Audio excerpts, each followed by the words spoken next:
kulanti wacan oo wanaagsan daawadayaal halkani waa Faafi TV kusoo dhawaada wararka Faafi TV qodobada aad daawan doontaan waxa kamid maamulada Jubbaland iyo Puntland oo go'aan wadajir ka soo saaray shirkii dhuusamareeb xilli madaxweyne Farmaajo uu ilaamiyay nooca doorashada dalka ka dhacaysa dawladda Mareykanka oo dalab la yaab leh hor dhigtay madaxweyne Farmaajo iyo shir cusub oo xilligan lagu aaminayo weerar hoobiyaal ah oo lagu weeraray saldhig ku yaala beledweyne iyo faahfaahin ka soo baxay qasaaraha ka dhashay akhbaraadka caalamka aad ku daawan doontaan warka Faafi TV waxa kamid madaxweynaha wadanka Turkiga oo shaaciyay in dalkiisa laga helay gaas dabiiciya daawadayaal intaasi waxay ahaayeen qodobadii ugu waaweynaa ee wararka Faafi TV markaanu ku soo dhawaada iyagii oo inta ka faahfaahsan intaasina waxay ahaayeen daawadayaal qodobadii ugu waaweynaa wararka Faafi TV haddii ay tahay markii kugu horeysay aad nagu cusub tahay ha ilaawin inaad subscribe tira channelkan kadibna furatid calaamada gambaleelka ah markaana warkii oo inta ka faahfaahsan ku soo dhawaada Puntland iyo Jubbaland ayaa go'aan ka soo saaray heshiiskii dhuusamareeb 3 xilli madaxweyne Farmaajo uu ilaamiyay nooca doorashada dalka ka dhacaysa maamul goboleedyada kala ah Puntland iyo Jubbaland ayaa qoraal wadajir ah oo ay ka soo saareen qodobadii 21kii bishan Agoosto ka soo baxay shirkii dhuusamareeb 3 laguna heshiiyay arrimaha doorashooyinka dalka iyo nooca doorasho qoraalkan ay soo saareen ay waxay ku sheegeen in madaxweynayaasha dawlad goboleedyada Puntland iyo Jubbaland Axmed Maxamed Islaam Axmed Madoobe iyo Saciid Cabdullaahi Deni ay 21ka bisha Agoosto 2020 shirka qadka telefoonka kaga wada hadleen xaaladda siyaasadeed iyo sidoo kale amniga dalka Puntland iyo Jubbaland waxay ayagoo ixtiraamayo aragtida ka qaybgalayaasha cadeynayaan in qodobadii qoraalkii ka soo baxay shirkii dhuusamareeb 3 19 Agoosto 2020 ee ku aadanaa soo jeedinta hanaanka doorasho ee dalka ay tahay aragti ku kooban madaxdii ka qayb gashay shirka oo ahaa madaxweynaha Jamhuuriyadda Federaalka Soomaaliya iyo madaxweynayaasha Galmudug Hirshabeelle iyo Koonfur Galbeed ayaa lagu yiri qoraalka sida wadajir ah kaga soo baxay dawlad goboleedyada Puntland iyo Jubbaland waxay intaasi ku darayaan inay cadeynayaan in aysan ka qayb ahayn laguna matelin shirka dhuusamareeb ka dhacay ee dhuusamareeb 3 Jubbaland iyo Puntland ayaa sheegay in ay markasta diyaar u yihiin dadaal kasta ee loo dhan yahay ee lagu gaari karo hirgelinta doorasho dhacda 2020 iyadoo noqota mid waqtigeeda ku dhacda si la isla ogol yahay laguna heshiiyo hanaanka loo marayo qabsoomida farsamo iyo maamul goboleedba qabsoomida farsamo iyo maamul ee doorashadaas sir maalmo kooban ka socday magaalada dhuusamareeb ee caasimadda dawlad goboleedka Galmudug ahaana shirkii saddexaad ee dhuusamareeb 3 dhex marayna madaxweynayaasha dawlad goboleedyada qaar iyo dawladda Soomaaliya oo ay ka maqnaayeen dawlad goboleedyada Puntland iyo Jubbaland ayaa waxa go'aan lagu gaaray laguna heshiiyay inay dalka ka dhacdo doorasho dadban taas oo la sheegay inay tahay mid ka duwan doorashadii hore ee dalka soo martay waqtigii madaxweyne Xasan Sheekh Maxamuud waxaana la hordhigay in xildhibaan kasta ay soo dooran karaan dad gaaray 300 iyo wax ka badan waxaana doorashadaas iclaamiyay inay dalka ka dhacayso madaxweynaha dawladda Soomaaliya Maxamed Cabdullaahi Farmaajo kadib kulankaas markii uu soo dhamaaday madaxweynaha dawladda Soomaaliya iyo dawlad goboleedyada kulankaas ka qayb galana ay soo saareen qodobadii ka soo baxay ayaa durba waxa bilowday inay ka soo horjeesteen xisbiyada siyaasadeed qaar ee dalka ka jira iyo sidoo kale labada madaxweyne ee Puntland iyo Jubbaland oo iyagu shirka ka maqnaa waxaana loo sababeeyay in aysan goobta ku sugnayn horena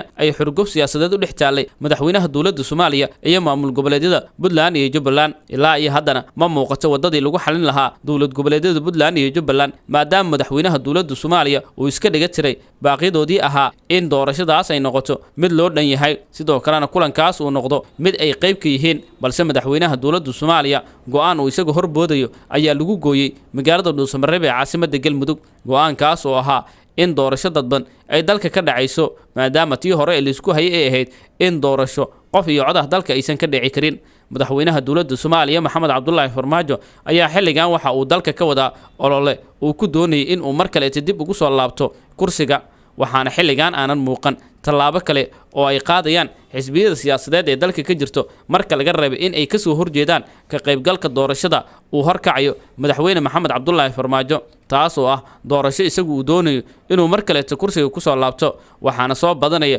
mucaaradada ka soo horjeeda madaxweynaha dawladda Soomaaliya kuna diidan aragtiyada madaxweyne Farmaajo uu wado maadaama ay tahay wax aan soconayn waxa madaxweyne Maxamed Cabdullaahi Farmaajo xilligan uu wado taas oo ah kursiga iidaaya inta aan anigu joogo oo aan noolahay hore ayaana dad badan taas laga diiday oo kaga horeeyay isaga dawladda Mareykanka ayaa dalab cusub hor dhigtay madaxweyne Farmaajo iyadoo shir cusub xilligan la qaban qaabinay laguna howlan yahay in uu qabsoomo dawladda Mareykanka ayaa la sheegay inay madaxweyne Maxamed Cabdullaahi Farmaajo ay ka dalbatay inuu qabto shir dhameystir ah shirka dhuusamareeb 3 oo dhawaan ku soo gabagaboobay magaalada dhuusamareeb ee caasimadda dawlad goboleedka Galmudug safiirka dawladda Mareykanka ee Soomaaliya Donald Yamamoto ayaa garoonka diyaaradaha ee magaalada Muqdisho waxa uu kulan kula yeeshay madaxweyne Maxamed Cabdullaahi Farmaajo isagoo ka soo laabtay magaalada dhuusamareeb ee xarunta Galmudug iyadoo xogta xogta aanu helayna ay sheegayso in safiirka Mareykanka uu ka dalbaday inuu qabto shir loogu yeerayo madaxda dowlad goboleedyada oo dhan ayna ka soo qayb galayaan madaxweynayaasha Puntland iyo Jubbaland oo hadda ka maqnaa shirkii la soo gabagabeeyay. wararka qaar waxay intaas ku darayaan in kulanka ay ka qayb galeen madaxweynayaasha Koonfur Galbeed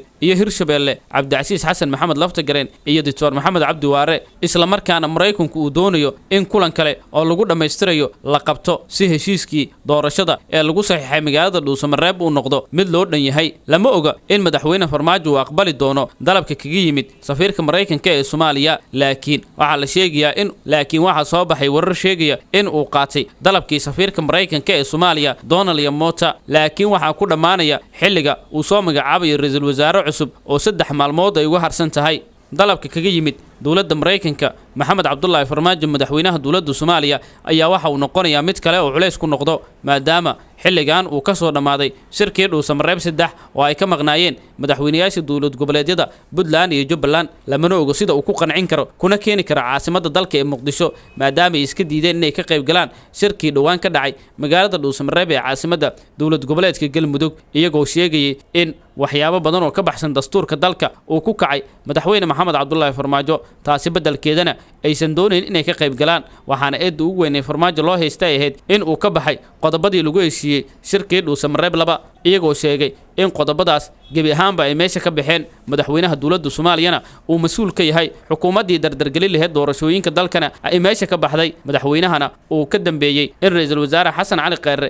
kalsoonida lagala laabto. dad badan ayaa shaki gelinaya in madaxweynayaasha Puntland iyo Jubbaland ay imaan karaan magaalada Muqdisho ee caasimadda dalka xilli ay taagan tahay xurgufta siyaasadeed ee u dhaxayso madaxweyne Farmaajo iyo maamul goboleedyada Puntland iyo Jubbaland hogaamiyaashooda, balse waxaa laga warsugayaa kulanka afraad ee dhexmari doono madaxweynayaasha dowlad goboleedyada iyo madaxweynaha dowladda Soomaaliya Maxamed Cabdullaahi Farmaajo. weerar hoobiyaal ayaa lagu qaaday saldhig ku yaala magaalada Beledweyne ee xarunta gobolka Hiiraan iyo khasaare ka dhashay weerarkaas lagu qaaday saldhigaas. wararkaanu ka helayna magaalada Beledweyne ee xarunta gobolka Hiiraan ayaa waxay xaqiijinayaan in weerar hoobiyaal ay al-shabaab ku qaadeen saldhig ciidan oo ku yaala magaalada Beledweyne, gaar ahaan xaafadda Howlwadaag ee magaalada Beledweyne. goobjoogayaal ayaa waxay sheegayaan halkaas ku sugan inay maqlayeen dhawaaqa hoobiyaasha lagu weeraray xerada ciidanka Jabuuti ee ku taala xaafadda Howlwadaag ee magaalada Beledweyne.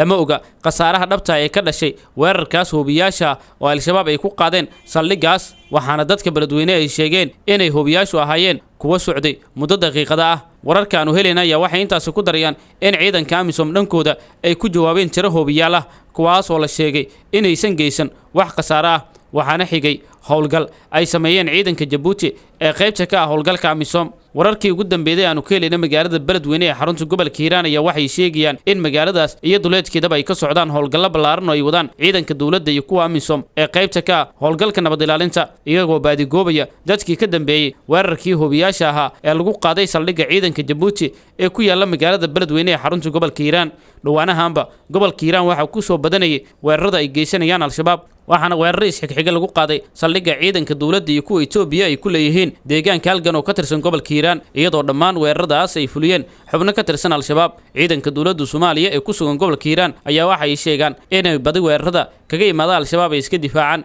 inkastoo saraakiisha ciidanka dowladda Soomaaliya ay wacad ku maraan in howlgallo ay ku soo qabanayaan dadkii ka dambeeyay weeraradaas lagu qaaday saldhigga iyo sidoo kale deegaanada kale ee ku yaala gobolka Hiiraan. daawadayaal wali waxaad daawanaysaan oo la socotaan wararka Faafi TV. markan akhbaraadka caalamka, madaxweynaha waddanka Turkiga ayaa shaaca ka qaaday in dalkiisa laga helay gaas dabiici ah. markab kuwa qodo shidaalka oo uu Turkigu leeyahay ayaa shaaca ka qaaday in gaaska dabiiciga ah laga helay badda madow. madaxweynaha waddanka Turkiga Rajab Tayyip Erdogan ayaa wariyaasha u sheegay in markabkan oo ah kuwa shidaalka baara oo uu badda ka howlwaday tan iyo bishii Julaayo ee sanadkan. madaxweynaha ayaa sheegay in shidaalka la helay uu cadadiisu gaarayso 11.3 trilyan oo fuusta gaas dabiici ah. madaxweynaha ayaa sidoo kale sheegay in gaaskaas uu yahay kii ugu badnaa ee laga helay dalka Turkiga. haddii Turkigu uu soo saaro gaas loo iibgeyn karo caalamka, waxaa hoos u dhacaya ku tiirsanaanta tamarta loo dhoofiyo dalkiisa. madaxweyne Erdogan ayaa sheegay in la dhammaystirayo dhammaan shaqadii baaritaan ee gaaska. waxa uu intaas ku daray